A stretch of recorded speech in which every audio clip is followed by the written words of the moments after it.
Hello live wires, Heather Boyd Wire here. So this is a follow-up to my live stream where I made some sea glass ornaments for Joanne. I'm going to do the fish now. I'm going to try to keep it simple. So I have it set up. I'm using 20 gauge wire, and I think the easiest way is to do the pieces separately. I'll separate these so I remember what position they go in.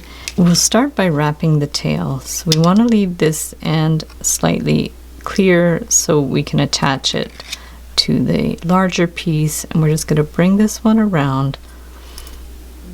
It's going to be easier if this end's a little flatter, so we're going to hold it here and just wrap it around a couple of times. So I'm just going to take this and wrap it to the far end and then back. And this one I'm just going to wrap around a couple of times.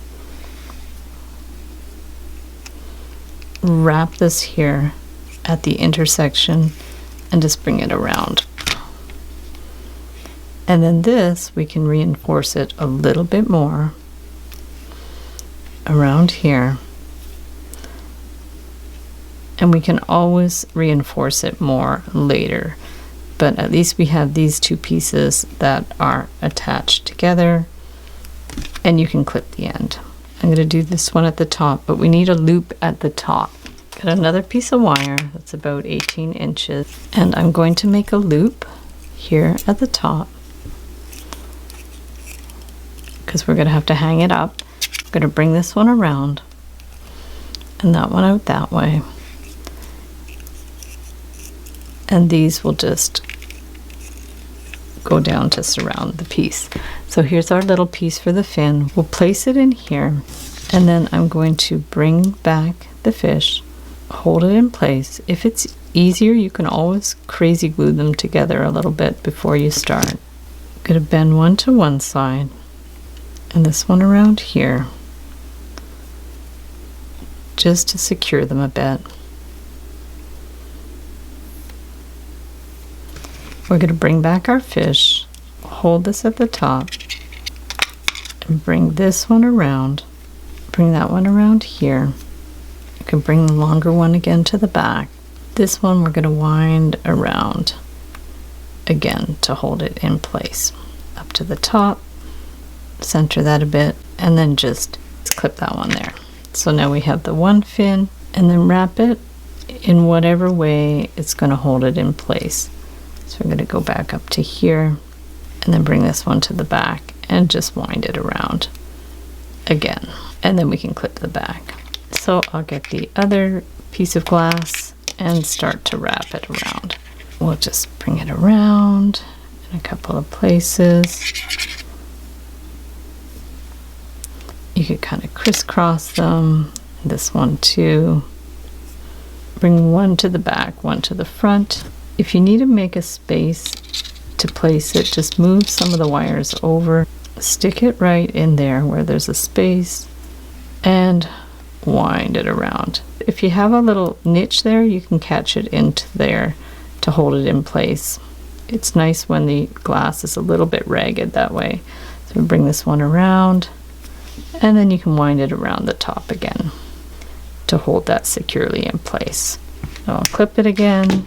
And then we just have this end, and again, wherever it's appropriate to wind it, you can wind it there or bring it back down and wind it around here again. And then you can clip that end and turn it in with your pliers. The look depends on how nice your glass pieces are. You're better to have a lot of glass to choose from to get a good variety of shapes. So depending on the size of your glass, you could get about a 12 to 15 inch piece. Just bring that around that way at the end. Really depends on the shape of your glass. So wind it a couple of times. And then this one we can crisscross over around here and back down to the end. So we have it secured with the wire. And then we want to see where we want to add this. Wherever it's going to sit properly, we're just going to hold it here and bring the wire around. So bring it around once here and then to the other one around. And then we're going to just take this and then wind it around the piece again so it could be secured in place. So wind it around, maybe around again, and get your cutters in there and cut it out. So that's pretty good. It's holding in place. And then this end, you just have to figure out what to do with this end. So you can bring it here. You could just wind it around here again to the back. You can clip that. Just tuck it right in there so it catches one of those wires. Adjust it as you need. So you could have added a bead as you went along, but it would be a little bit harder to adjust, so you might want to add it after. I have a 6mm glass bead, and then you can just position it as you like on the fish. There's a little spot I can wind the wire in there, so I'm actually just going to stick it right in there and then put this one up here so the eye is going to sit there. Bring this wire up. Depending on where you want to finish it, you can just take these and twist them at the back as well. If you want to just finish them in a little knot, and then you're going to clip that one and that one. Push that so it's flush. Give that one a pinch to close the end. If you don't want to finish it that way, just wrap it around one of the other intersections. Adjust this how you want. If you need to tighten up any of the wires, sometimes I like to go in and just bend them with a little flick of the wrist. This is optional. Sometimes it makes it look nice and a little more fancy.